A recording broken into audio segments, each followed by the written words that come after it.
Elanor, thank you for being here.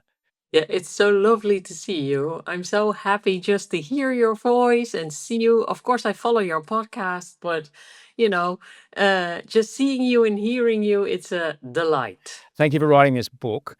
It is extraordinary. I finished nearly all of it lying in a hammock on my holiday, and I couldn't wait to finish it so I can give it to Georgia, who's now nearly 22, because I just want her, you can't be what you can't see. And I want her to see, look, look at how it can be done. This is a person who is in charge of an air force, and she's not shouting at people. Nope. It's incredible. But I mean, you're in civvies, as we say in Australia. You're not in uniform today. Where do we find you today? Yeah, so I just had to resign from the military because I am appointed as the Minister of Housing and Spatial. Right. Well, we're going to get to that because that story dropped just somewhere between when I found some time where I could speak to you and like finishing the book. I'm like, okay, then. Well, there's a conversation. But I just want to take people at how we know each other. We met at a business school in Amsterdam in 2014, and I remember some things from that time not too clearly. But one thing, I think you heard my accent, and you told me I've just been working with Australians helping return victims of the Malaysian Airlines plane that was shot down. And it was obviously a devastating thing, but I was very grateful that they had, working with someone like you so you could get people home to their loved ones. And the other thing I remember about you, we were going somewhere afterwards. Everyone's meeting for the first time. They come from all over the world. Like, we're going to dinner. I say, are you coming? And you said, no, I'm going home. So, oh, did you ride a bike? No, I'm walking. Oh, is it far? About 10 kilometers. I love that. Yeah, I remember that very well. And will I tell you what my impression of you was during that time? Please, that's all I can remember from that time. Yeah, so indeed, it was a pretty long time ago. I didn't wear glasses and I didn't have to paint my hair. I still don't have to, but I just do. I know when I saw you and I heard the accent, but it was mostly your energy that I just felt drawn to. That I was like, I really like to be in the vicinity of this guy because he's calm and he has lots of energy at the same time. And I don't get to meet people who have the combination of calmness and this real life spirit in one person. So that is why I just like hanging out with you because you have both. I'm grateful that that is your impression because I can guarantee you that is not what was happening. I was, and I wrote about it in my first book. I struggled immensely at that time. It was probably some of the worst I'd ever been. But Yes. because I have a career on television, people will say, "Oh, I never knew." But when I was with other people, when I was engaging, I wasn't in my head. I'm asking people about their lives and learning about the world. I wasn't with all the noise. And so it was probably very different to later that night when I'm alone in an Airbnb staring at a bookcase. Uh, it was it was difficult. But I remember that you were in the Air Force, and Yes. quite rapidly you rose to run the whole thing. You've written the book. The book is called Armed with Sensitivity, and it's an exploration into a kind of leadership which we may not expect from a general. But I was hoping you may be able to talk about doing things differently, about being courageous enough to do things differently. And I remember you were saying that you were pushing the Dutch military to change their remit or their motto about what they were there for. And can you talk about when we change the reason we're there, how that changes the small things that happen day to day? Yes. So I just figured out like and just let me get back to your calmness. I yeah, because I understand that you say, during the night it was a little bit different than during the day, but it was not something you can get words of, but there is a calmness in you that people like me like hanging out with. So that's a little bit different than your state of mind. It's something you cannot touch. It's just there, and I can sense it right now again. So good. Then now the answer to your question. So I had a firm belief, especially after the course we took, is that, world peace should still be something on the agenda. Whether we will achieve it or not, it should remain on the agenda. And what I saw what was happening all over the world was that militaries were seen as and behaving as if that is something that cannot be achieved and therefore should not be on the agenda because it is naive or it isn't realistic or whatever. So what I tried to do was put a little bit of hope back on the agenda and then see if we can put the same effort, the same amount of people, the same amount of energy on, achieving something that is more hopeful than the devastating things that are happening in the world as well.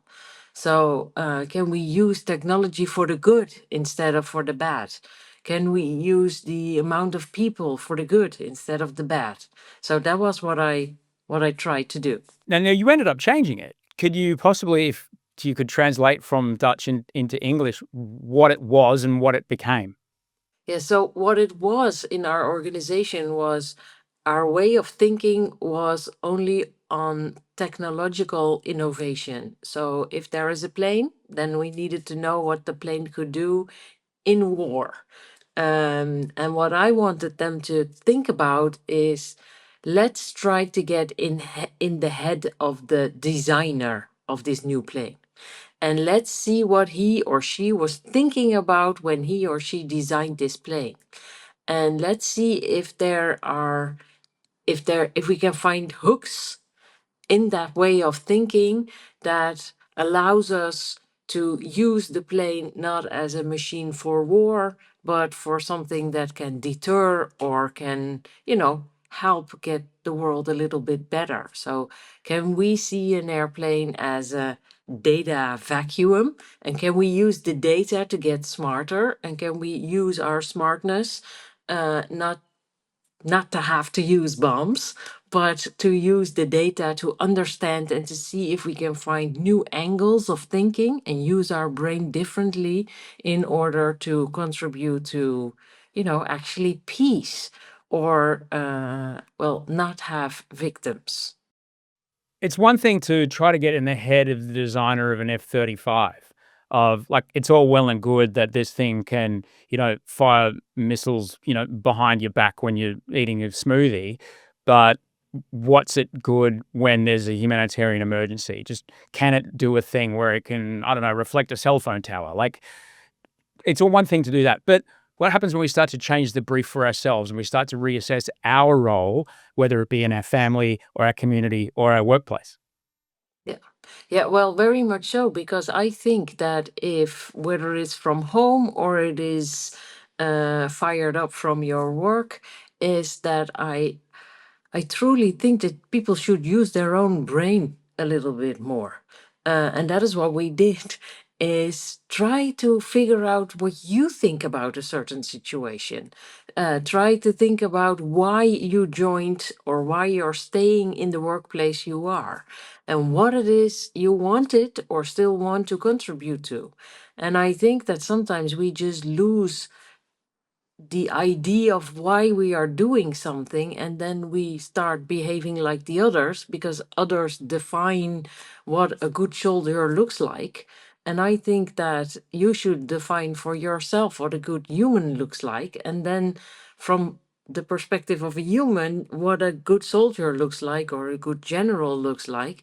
And that is not looking to someone else, it is going within and then checking out what kind of person do I want to be and what it is if I'm in my coffin or wherever you go when you die, is that you look back on your life and you can be a little bit proud of yourself. And I'm not going to be proud of myself if people will say, well, she mastered looking like someone else. I hope they will say she mastered looking at herself. The Netherlands is a part of of NATO. Australia isn't, but we are a country where, like, some of the most enormous percentage of our economy is government spending. So people are very familiar with bureaucracy. Anyone who's spent time on hold trying to, get access to the health fund, that we have healthcare here in Australia, will know that there's hoops to jump through. Crazy. It's one thing to deal with the bureaucracy inside a military organization, but between military organizations, talk to me, if you will, about when you realized you were going to have a different kind of approach, a different kind of courage when it came to asking why it is that we do it this way, and is there another way we could do it? Yeah. So my first attempts to have that conversation were not great applaud. So I had to rethink, how am I going to have this conversation without losing the audience? And what I did was I used the technology as an instrument to talk about the things I really wanted to talk about. So on the agenda was always, and I think there's an I know there's an example in the book about me giving a lecture on the higher management, and that I said the topic of my speech would be on tanks, and then I talked about breasts. Hang on. So they're expecting, what's after the lunch break? Oh, Bookholt coming in to talk about tanks. Oh, I like tanks. And then you sit down, they sit down, they look to you and you say, okay, boobs. Yes, I love it. that's it. Yes. And then at the end of the presentation, or almost at the end, they would say, ma'am, are you going to say anything about tanks as well? And I would look at my clock and say, oh, now we used all the time to talk about different stuff. Sorry, maybe next time. So I try to use kind of jokes. I try to use other topics to get my message across. And they did not feel betrayed that I didn't talk about tanks, because they understood we had to have the other conversation as well. Well, for context, you didn't just stand there in front of a bunch of military leaders just to talk about breasts. You were being a very, very clearly talking about, we can't keep our soldiers safe if a woman is wearing a flak jacket designed for a man, because the way Yes. that it angles across her chest, if a bullet hits it, it ricochets up into her face. Yes. We don't want to lose soldiers. You don't want to lose soldiers. We need a different one. Yes. And while I'm here, backpacks and the training course, the obstacle course. We don't want, and nobody wants to lose any soldiers when it comes to deployment. And here is where we're running into troubles. Let's be more efficient. Let's be careful with our spending. Yes. And tell me, what happens when you start to have a conversation that identifies with the kind of values that these guys may be reluctant? It's like, well, boobs are just, women in the army, you should be happy. When you start identifying with values they care about, with being careful with government spending, not having downtime, not losing people, what happens when you start to align on values with the person across the table? Well, lots of things happen. Like, there are people very, very angry with me. And they think I should be fired for all the things I'm saying and doing, and I should not be a role model, not at all, for what they want to look like, and what the kind of the idea they want to keep alive of what it is being a general or in the military. So, but there are also many, many, many people who are very happy that I dared to, put this topic on the agenda. And then there's this middle group, which is always the case if you try to do something. They would say, well, let's see if you are successful in what you're doing. And if you are, and when you are successful, we will join you. If not, we will join the other crowd and say boo. So I think I just got what the textbooks write about change. By any means, you were not in the first cohort of women to join the Dutch military, but the way you describe it in the book, you were probably among the first cohort of women to say, if we're going to be here, then it's not working the current way it is. Because everybody feels a bit out of place in their workplace. Sometimes you go, oh, I'm in the wrong spot. Yeah, I don't have what I need to do my job here today. But you were literally dropped out of the sky and discovered that, oh, there's nothing for me here. Could you tell a story about that, please? Yes. So that is the story, where they needed an intelligence officer on board of this ship that was already out. There was a British frigate doing war games somewhere in the North Sea, I can only assume, Yes, and they needed an intelligence officer. yes, You had what, 45 minutes? yes, yes. So pick up your gear. You'll be picked up by a helicopter. It will take you on board, and then you stay there for the rest of the week and do your thing. So I arrived. I took off my helmet, and the captain of the ship said, "You're a woman." And I was like, "Yes, sir." I wanted to say, "Yes, Sherlock," but I said, "Yes, sir." And he said, "Well, that's a problem because this is an all-male ship. So there's no nothing for you." There's no toilet. There's no separate accommodation. There's none of that. No, no, the showers didn't have any screens, no nothing, no women toilet or whatever. And in those days, it wasn't gender neutral toilets or stuff like that.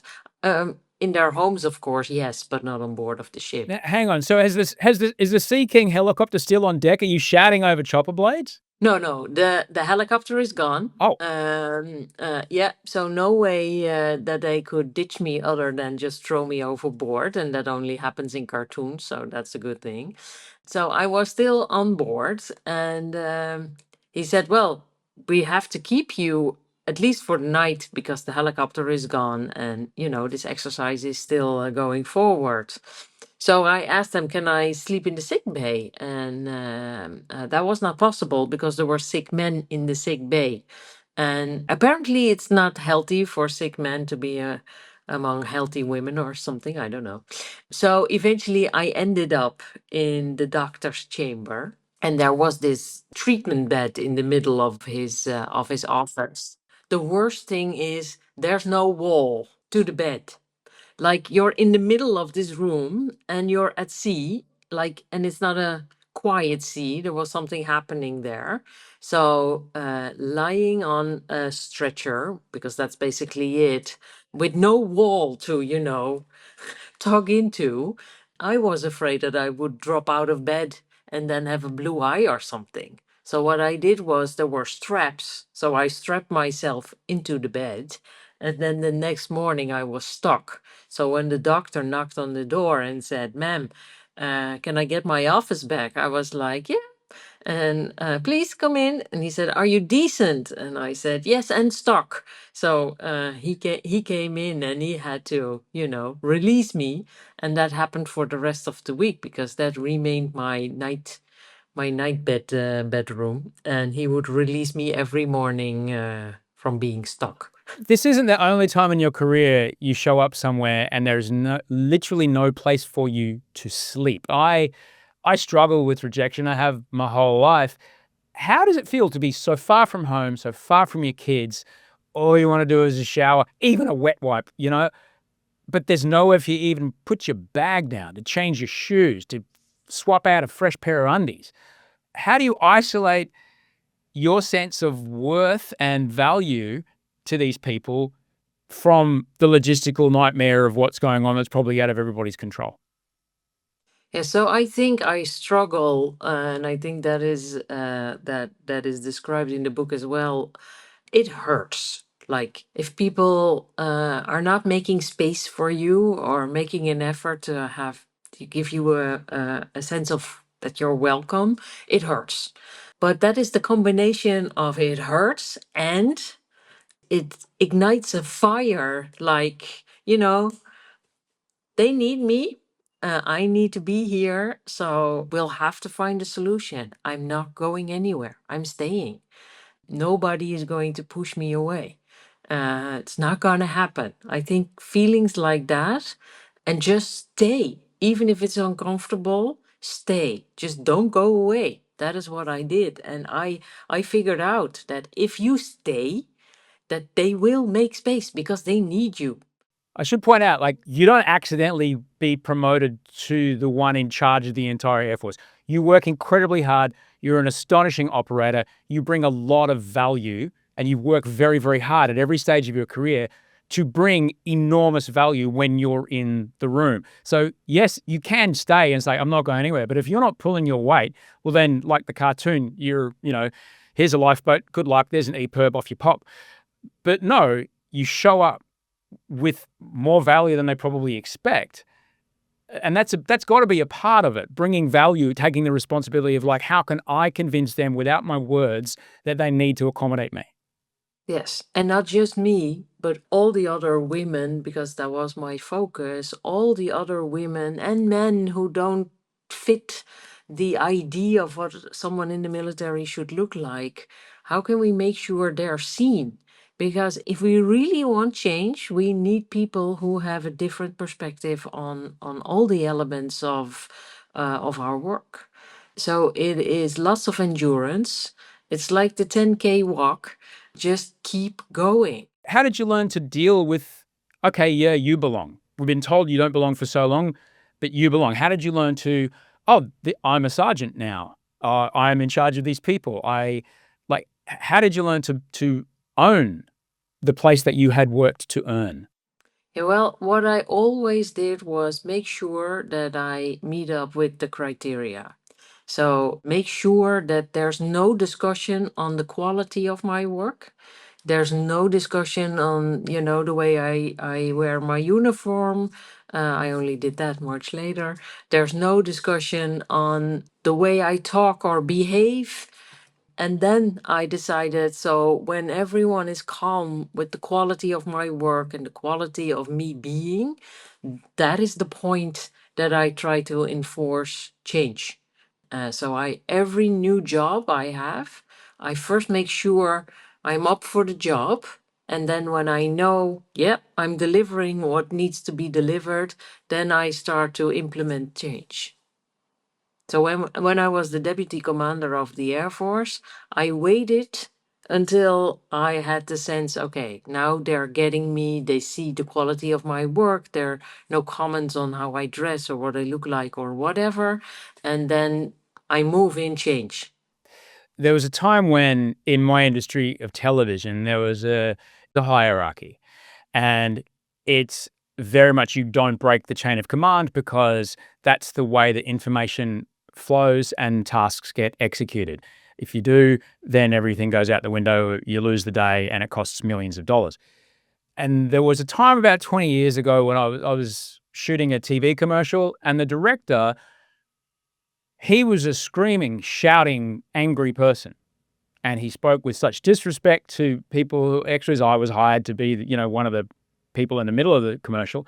But he made people stand out in the street and miss a lunch break. It's a hot day. They've got no shade.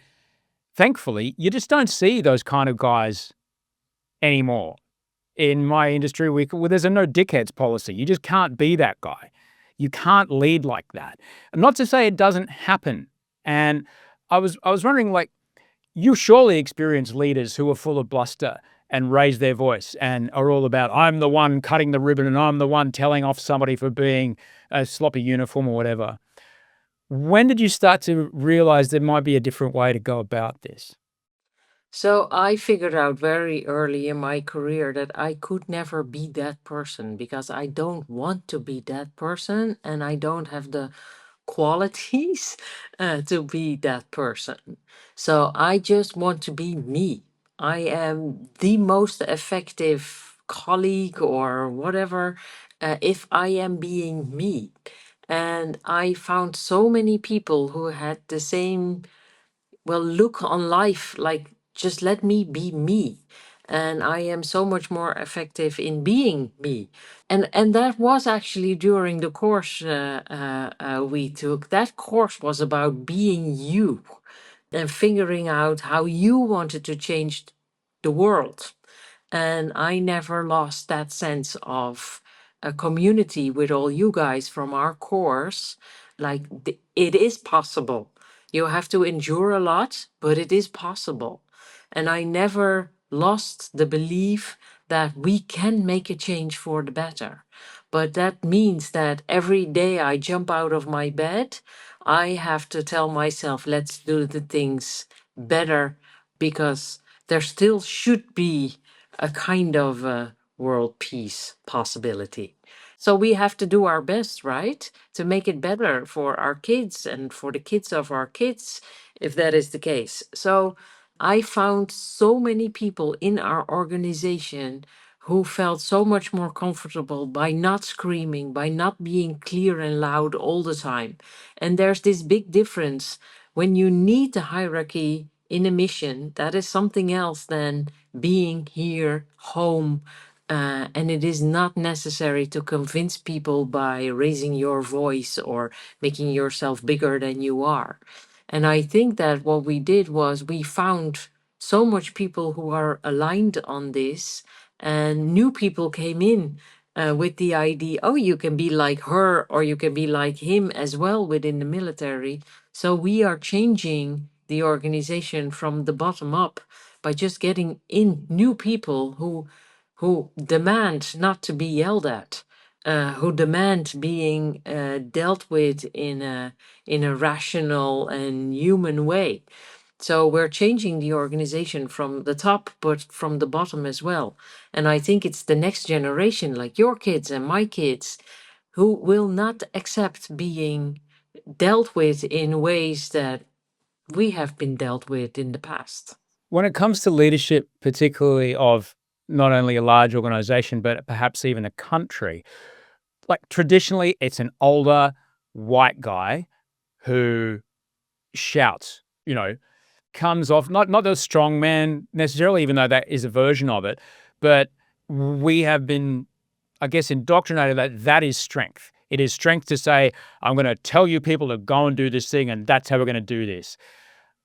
But I would argue that it takes far more strength to stand up in front of a company or a country and say, I don't know what we're going to do, but I do know that we have to figure this out and we're going to have to do this together. That, for me, takes far more courage. Yes. And I think the engine behind it for me is our kids. They deserve to be dealt with as equals, whether you're a boy or a girl, and whatever your feelings are, everyone needs to be in a space in this world that they are being dealt with like they're human and they're worthwhile to be here. So if I do not raise my voice on my terms, if I don't speak up, then what have I been doing here? So it needs to be worthwhile that I was here, and I just want to make sure that I did my best to have that everyone is being seen for who they are. And there's no need to yell. As a leader, what happens when you identify something in a person that they don't realize they're capable of yet? And you don't shout at them, you don't yell at them, but you make it okay for them to have a go. Yes. So I meet these kinds of people all the time because I kind of have an eye for people who underestimate themselves and they think they can't do it, or they think they have to look like someone else in order to achieve the things they really want to achieve. And what I try to do is bring back the focus on where you can make a difference, and to show them that if you do your job well on content level, then your environment will notice very quickly they need you. Once they need you, it's kind of like an addiction. If you need it, you need it, you want more of it. So they want more of your quality. And then at a certain point, you start saying, well, I can deliver this, but I want to talk to you about how we do the deliverance and how we talk to each other. So I always try to make them really want the quality of my work. But at a certain point, I will tell them, I can do this if you do that. And what I need from you is a look at behavior, or a look at how we deal with each other, or a look on how you lead your crew, your people. And if you want the good, what you think is good, then I want this conversation. And I think I built that up And I do it in every new job. So I never think with an extra rank or an extra position. I never think. So now I have arrived. I don't have to do this or that anymore. Every new job, I first deliver. And when I deliver and I know everyone wants me to keep delivering, I'll say, okay, let's stop with this deliverance. This service is on hold for a moment. I want to talk about how do we deal with minorities? How do we deal with how we communicate with each other? And that has been my way to get through the ranks and always put a focus on if you want something from me, I want something from you too. And you want content from me, I want the way how we work from you. What's the value in as a leader when you may be joining? Let's say you're in management or something, and you come to a new workplace, and you now have 50 people who report to you. I've been in that situation in radio. You've got a new boss. Sometimes we'd have a new boss who would show up, and the next day the whole station would sound different. They would just come in like with a really big fat texter and just scribble everything off the whiteboard. What's the value of doing things slightly differently and spending time just figuring out where the team are already? Yeah, because I think that if you come in a new workplace and you use your eraser and you want to be seen as this new leader who's going to do everything differently, then people will know this person will leave eventually. Let's wait. He will or she will not be successful. Let's just see what happens. So this middle group of people who say, is it sour or is it sweet? That will be a big chunk of the amount of people. And I believe if you enter a new workplace and you'll just start asking questions. So why is it you're still working here? And try to figure out why people are staying in their jobs. And then you can say, well, even if you're all having a blast at this work environment, we're still in red numbers and we need to get in black numbers. So how can we do that as a family? How can we do that together? And I think that people will run for you if you will notice who they are and know why they want to stay. And 50 people, you can have a very quick talk to 50 people and just ask them, why are you still working here? And that why is the start of the change. In listening to you talk, it's all leadership is parenting. Yes. And it's a family structure. Like you have to know what the position is of everyone towards the other one. So it requires work. Leadership requires work, just like parenting. One of the hallmarks of your career is to ask the question, why is it that we do it this way? Is there maybe a way we could do it differently? In your experience, why are people sometimes resistant to that question, and what helps them get over the line? So I think people are resistant towards the question because they don't know the answer. Or they don't like the answer that's building up in their head, and they think if I actually say this out loud, then maybe I have to admit I am not so sure of myself as I pretend to be. So for me, getting people into their why zone, why is it we're doing what we're doing? I always try to combine that to what they're really good at in their work. So if you tell people, I want you to do things differently, they're not going to change. But if you can show them that their work performance will go up, or they will go up, or they will, get a promotion or whatever, then people will start getting an interest in what you're having to say. But it is scary to change, maybe even more when you're a little bit older, and that it doesn't feel very comfortable to say to a youngster that enters the office and says, why are we doing this the way we're doing it? And then you have to admit that you are the one who is, keeping a hold on change. So I think people don't like change unless there's a price to win. But if you're not sure what price is at the end, then most people prefer keeping what they're having instead of getting something they don't know what it is. Even if it is clear that that is not a great direction to head, it's a safer feeling and has more certainty than not knowing what else we can do. Yes. One last thing about leadership, though, I'd like to ask you, how important is it as a person within an organization to have someone who's a champion for you? And if you are noticing you don't have a champion, how can you go about finding one? And if you're that person, why is it important for you to do that for others?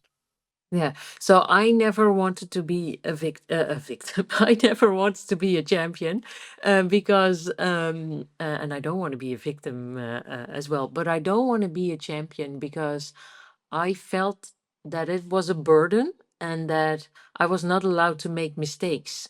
And then I looked into that and I was like, wow, I can be a champion in owning up mistakes, allowing mistakes to be there. And so apparently, in my head, a role model or a champion is someone who does not make mistakes. And I was like, wow, that is so wrong. I am going to be a role model in making mistakes and how to say sorry and how to, fix things again.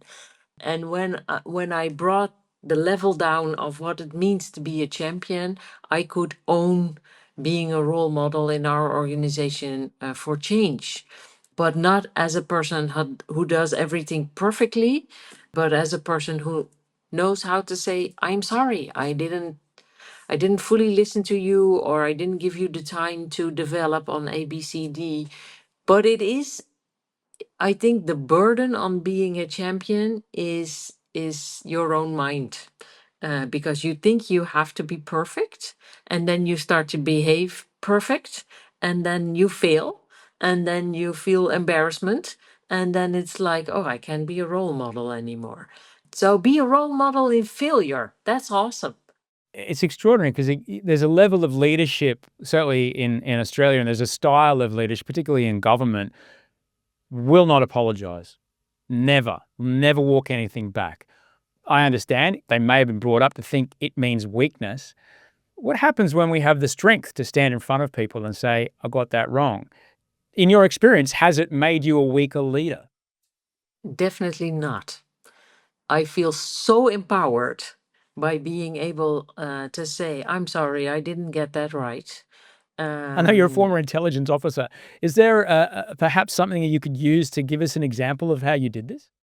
I was trained when I was 18, 19. I was trained to never, ever say something you're not sure about because, it can have an effect on life or death in a mission.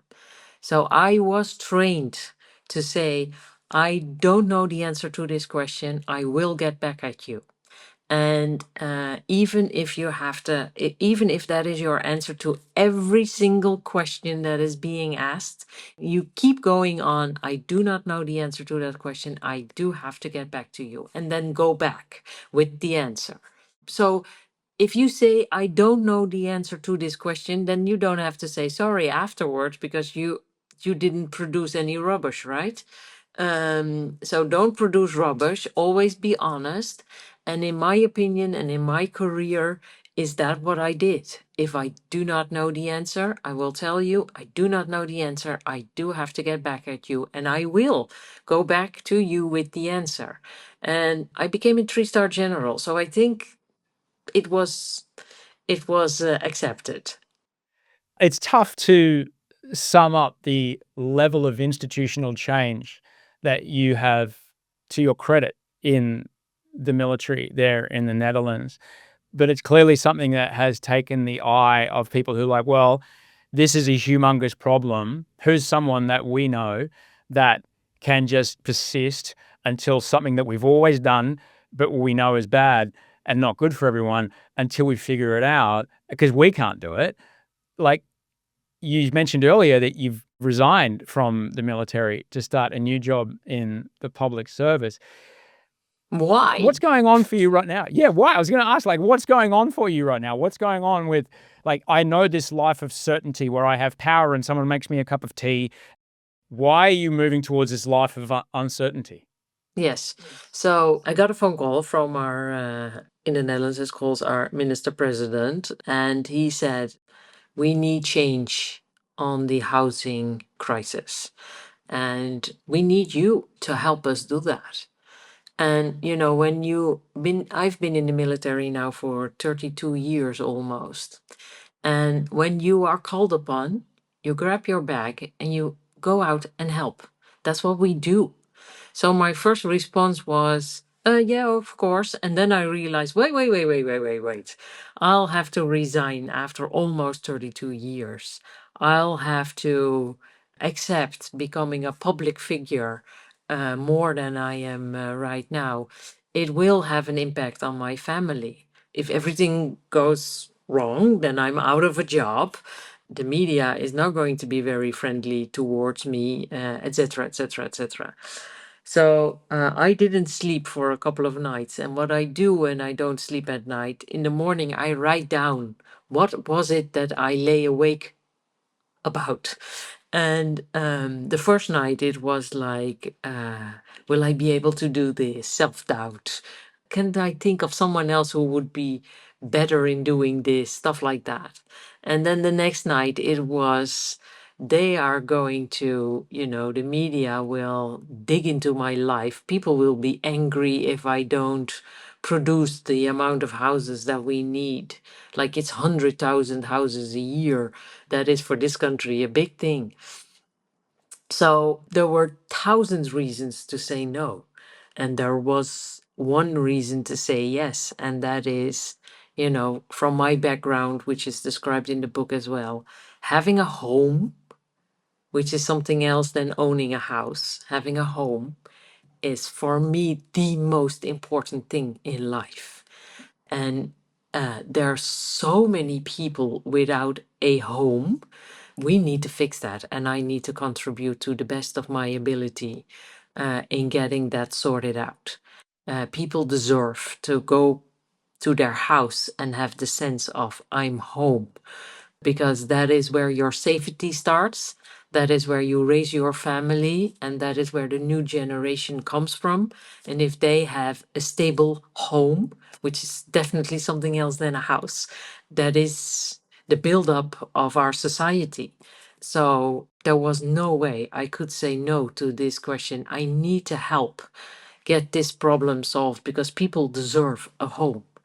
And that's why I called my kids and said, I know this is going to impact your lives as well, but I need to help people to have a home where they can grow up or where they can be sad or be happy or recover from whatever happens in life.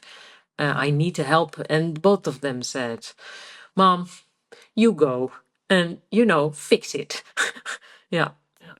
The way you just described that, it's a way that we truly don't ever, in my country, we don't ever have this crisis described in such an emotive way. And it's such an indicative of the way you approach a problem, because the parallels between the Netherlands and Australia are very, very similar when it comes to the housing crisis. We have critical undersupply. We have a leadership class that directly benefits from the tax incentives that have been put in place. They've been voted in for decades. And we have this wealth that is being just passed from generation to generation. There's no ability for people to get anywhere close to, and so the gaps inside our community start to get enormous, both not only physically, because the only place they can afford to live is way out where it's real hot and there's no fun, and how much money, it's eye-watering how much money it costs if you were even to think of owning a home, let alone rent one. In the part of the city I live in the most populous district in the country. Like, if you have a rental apartment, there will be 80 couples lined up on a Saturday morning out the front for a one-bedroom thing with no parking and mold in the walls. And then people bargain to try to pay the most rent. It's bonkers. So it's fascinating that an outsider like you was called, because it kind of makes sense. Like, no one from the inside could possibly really be able to tackle this properly. Yeah, so the newspapers were like, wow, they're sending the military towards the housing market. And they do that from the perspective that I am the military and that I am, the image of what they think about when they think about the military. But when I asked why me, because I really wanted to truly understand what are your expectations of me, and their expectations is that I am going to fix this on my way. So my heart is into this topic. So I already said there's no other assignment I would say yes to. It's this assignment I'd say yes to because people deserve a home. The way that what you're describing, though, to take earlier our conversation about why does the military exist? At the moment, it exists for times of war, but what if we could use the military to create peace and, to not only keep peace, but make peace? All right. Yes. We see Yes. peacekeeping missions. What about actually creating a peace? So, we're out of a job. Like that's like a physiotherapist. They don't want to see you again. They want to get out of here with your knee. Go, leave. When you are able to give a community such as the Netherlands, it's very similar to Australia. There's immigration, there's different cultures that previously weren't mixing in places. There's a lot of tension in some places. When you're able to give a community the surety of a place they can call home, a place to belong, a place where they matter, the kind of crimes of desperation and the spiky parts that make the place a bit scary to live in. Look, if you don't have to worry about where you're going to sleep at night, or if you if you feel like you belong, you're probably not going to go and do something desperate. It's such a vast, vast effect if you get this right. Yeah. And I believe that too. I think it is like Maslow, it is it's fundamental to your life that there is a place where you belong. And that is in the book as well. Like I always feel like this weird bird that has one foot in the nest and one outside the nest. And I would have loved to be fully in the nest. I want to belong as well, but I always have the feeling that I don't fully belong until I walk through my door in my home, and this is my home. This is my safe space. I decide what people come in and I decide when people go out again. This is home. And I mean, everyone should have a place that feels like a home. That's it. I get the feeling of wanting to stay there. One of the exercises we did at the school we went to, I'd never done it and I had no idea. In fact, as someone who's been in the public eye my whole career, I was quite surprised. We did this like a quiz to figure out if we were an extroverted person or an introverted person, and then to rate ourselves and stand next to each other. And I remember standing next to you and the other guy, Gautam, we were like right at the edge of one line. I'm like, Yeah. Yeah. this is a surprise for me. So to be putting yourself out there publicly as someone who's introverted person, I'm an introverted person sometimes. There's discomfort for putting yourself out there. And it would be understood if you chose a life where you didn't experience that discomfort. What would you say to people about the willingness to be with the discomfort, the things that make you feel uncomfortable? Yeah. So this is a great question, because it is being asked at me a lot. Like you don't like these things Yeah, that but the you other have people to who asked you do. that question didn't stand next to you in the line when you found out. That Like is we true. were next to each other. I was next to you in Yeah. Gotham, Yes. and we were like, yeah, that's us. And Yeah. I think I would say to people like us, and I think Gotham and you are doing exactly what I am doing, is find the thing that your heart is in, and you will endure uncomfortable because the thing you believe in is bigger than your own feeling uncomfortable. And that's it. You believe in what you're doing. Gotham believes in what he's doing. I believe in what I'm doing. And it is more important than my sense of uncomfortable. So just deal with it. Suck it up and, do it. And that's what I'm doing. And I have the firm belief that as long as I can stay really close to, I want to have an impact on people's life in helping them getting a home, not a house, a home, then that is more important than me feeling uncomfortable when the camera is in my face or whatever. Yeah. Yeah. You know what? It's like when I met you, I'd only been sober for about 3 years, but it does really the parallels between in sobriety, they call it the higher power. I'm not a God guy, but my man just said, pick something bigger than you. All right. You Yes. have to be smaller than something because you're not the boss of anything and it's not all about you. You've got to be humble before something bigger than you. And it's transformative once you realize that you are a part of something. And yes, my feelings are important. However, this thing will not only make life better for other people, but better for me. And so I can be with this uncomfortable feeling in service of this thing that's better for all of us. I did want to ask you, there was a point in your career where you would be excused for thinking, you know what, I've got this. Look how fast I've risen through the ranks. Look at the changes I'm making. I'm fine. I know what I know, and I make good choices. But there was a point where you chose to find a coach. You chose to find someone to kind of help you. What would you have to say to people about getting to a point where the ideas and the way you're thinking about things might not be all the ideas and the ways of thinking about things you need to get where you want to go? Yeah. So the point where you think I arrived, I'm finished, that is the point you need a coach, definitely. Because you're never finished. There's always work to be done. And you never want arrogance to get into the way. So I advise people to look for a coach or on two circumstances. One is you think you arrived, like you're finished. That's you definitely need to talk to someone. And the other one is that when things get under your skin, you need to deal with it because it becomes bigger and bigger and bigger, and it prevents you from moving when you get stuck. And I think that what happened in my career was if something bad happened, it would get under my skin and then it would cloud my way of thinking and I would not be as brave as I normally would be. I would get a little bit scared and think, okay, let's be cautious. So for me, there are two alarms in order to find a coach. One is cautious, need a coach, or I'm finished, need a coach, definitely. I was so excited that I got a chance to speak with you today. And when you had a book coming out, I was I was expecting you to come from the Netherlands. I think it got printed here in Sydney. I think it's the one copy. They must have a machine there. But it's Yeah. incredible.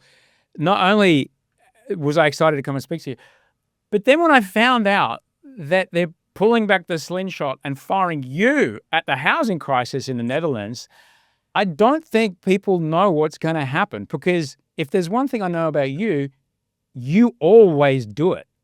And this is going to be something that my country can learn from. And I'm so excited for you. And however I can be of assistance, I mean, you're an incredibly accomplished person, but if I'm here because my country needs what you're going to hopefully show the world how to do. Well, thank you so much for those kind words. And I explained during this interview or our talk is first deliver, then, find the other way. So I'll do my best. But, even if I don't talk to you very often, you are in my life, you are this community I belong to. And that's home as well, being in a community. So you are of a help because you're always there when I reach out. So thank you very much. Elanor, with all of my heart, I cannot wait to put my family on a plane and come over and feed my son stroopwafels while we come and visit you in The Hague. Always welcome. It'll be amazing. You're the greatest. All the best. I would say good luck, but I don't think you need it. I know you're going to be amazing. Thank you so much.